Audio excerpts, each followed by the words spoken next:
मुलांना वाचनाची सवय लावण्याची सगळ्यात चांगली पद्धत पालक आणि समुदायालाही सामील करणे ही आहे. पण आपण हे कसं करू शकतो?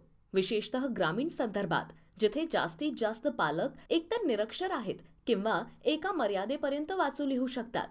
सहाय्यक वाचनासाठी वाचनाची आवश्यकता असते का? हे आणखी समजून घेण्यासाठी चला प्रेरणा मॅडमच्या वर्गाकडे जाऊया. प्रेरणा मॅडम पहिली आणि दुसरीच्या वर्गांना शिकवतात. त्या मुलांमध्ये वाचनाची सवय विकसित करण्यासाठी संघर्ष करत होत्या. तेही तोपर्यंत जोपर्यंत त्याची भेट ज्योत्स्ना नावाच्या मुलीच्या आईशी झाली नव्हती. प्रेरणा मॅडम: मला हे सांगताना आनंद होत आहे की ज्योत्स्ना चांगल्या पद्धतीने वाचायला लागलीय आणि विचारल्यावर खूपच चांगल्या पद्धतीने पुस्तकातील गोष्टीच्या कथेबाबत सर्व काही सांगते. ज्योत्स्नाची आई: मला हे जाणून घेऊन खूप आनंद झाला. ज्योत्स्नाला आधी वाचन करणं आवडत नव्हतं, पण एके दिवशी मी तीच पुस्तक उचललं. खरं तर मला वाचायला येत नव्हतं, तरीही मी तिला एका पानावरील काही चित्रांविषयी बोलायला सांगितलं. तिने मला चित्राविषयी सांगितलं. मग मी म्हणाले की मला पूर्ण गोष्ट जाणून घ्यायची आहे. मग तिने मला गोष्ट वाचून दाखवली आणि माझ्या सर्व प्रश्नांची उत्तरं देण्याचा प्रयत्न केला. मी रोज असं करत होते आणि लवकरच ही आमची सवय झाली.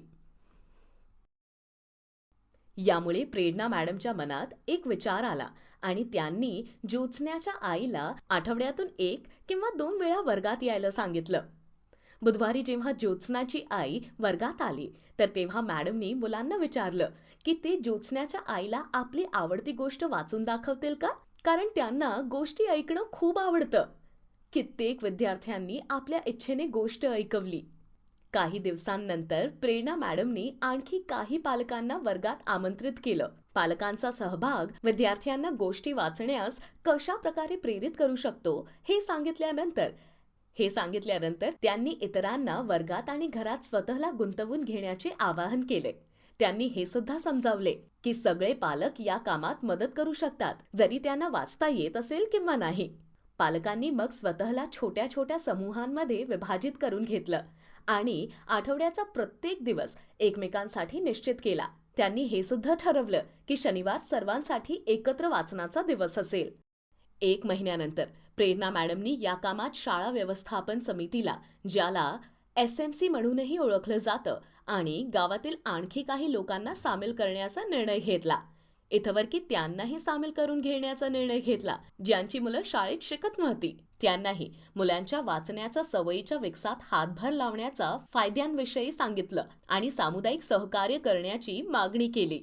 SMC शाळेसाठी नवी पुस्तकं किंवा इतर शालोपयोगी संसाधन खरेदी करण्यासाठी सरकारी रकमेचा वापर करू शकते. जर गरजेचं असेल तर समिती वाचनालयाचा वृद्धीसाठी निर्णय घेऊ शकते. याशिवाय पालक वाचनालयाला पुस्तके दानही करू शकतात. नंतर प्रेरणा मॅडम आणि समुदायाने वाचन आणि ज्ञानाचा देवाणघेवाणीशी संबंधित कार्यक्रम आयोजित करण्यास सुरुवात केली. समुदायातील सदस्यांनी विद्यार्थ्यांना बागकाम, मातीची भांडी बनवणे, लाकूड काम इत्यादी स्थानिक कला प्रकार शिकवण्यास सुरुवात केली. ही गोष्ट आपल्याला सांगते की आपल्या मुलांना जास्तीत जास्त वाचनात मदत करण्यासाठी पालकांना लिहिता वाचता येणं आवश्यक नाही. पायऱ्या इथे दिल्या. प्रभावी वाचनासाठी लक्षात ठेवण्यासारख्या काही पायऱ्या इथे दिल्या आहेत. एकूण समुदाय आणि पालकांचं जोडलं जाणं मुलांना वाचनाकडे आकर्षित करण्यात अद्भुत काम करू शकतं. आता चला आपण आज काय शिकलो यावर एक नजर टाकूया.